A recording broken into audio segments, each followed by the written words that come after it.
বন্ধুরা, আজ তোমাদেরকে নিয়ে যাব একটা পোর্টসের দোকানে। চলো একবার ঘুরে আসি। এখানে পোর্টসের দোকানে কি করতে এলাম বলো তো বন্ধুরা?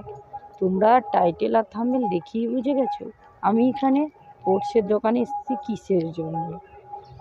আচ্ছা, তোমরা ভাবছো এই মেডেলগুলো নিতে নাকি? একদমই নয়, ওইটা ভেবে না গাইস। আমি ওইগুলোই আনতে চাইনি। আমি আবার মেডেল কাকে দেব? কারণ আমার বাড়িতে যে একটা মস্তান বাবু আছে, তার জন্য আনতে যাচ্ছি। কি বলো তো? অবশ্য মেডেল নয়, অন্য কিছু। তোমরা কি বুঝতে পেরেছো আমি কি আনতে যাচ্ছি? তোমরা আবার ভেবো না আমি যে ব্যাট, মাই গড, কি কত বড় বড় ব্যাটগুলো দেখেছো গাইস? এই ব্যাটগুলো দিয়ে কি করবো বলো তো? এই ব্যাটগুলো দিয়ে কি ছক্কা মারবো নাকি?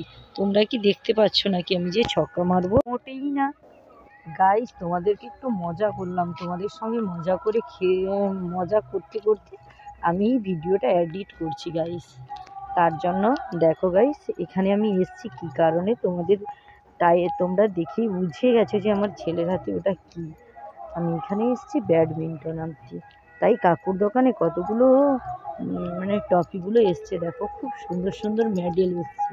তাই সেই মেডেলটা দেখাবার জন্য তোমাদের সঙ্গে একটু ভিডিও করে দেখাচ্ছি। এই চেষ্টা করছি সবটা দেখানোর জন্য। আর এই যে জিনিসগুলো দেখছো, এটা হলো চঞ্চলা গিফট হাউসে পাওয়া যায়।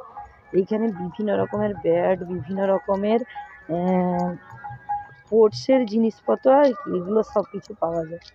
এই যে আমার সোনু এসছে আমার এই দোকানে। কি বলো তো গাইস, কি আনতে আমাকে বলছে? ব্যাডমিন্টনটা তো নিব, আর একটা ব্যাট কিনে দাও মা। আমি ওকে মোট 5টা ব্যাট কিনে দিয়েছি।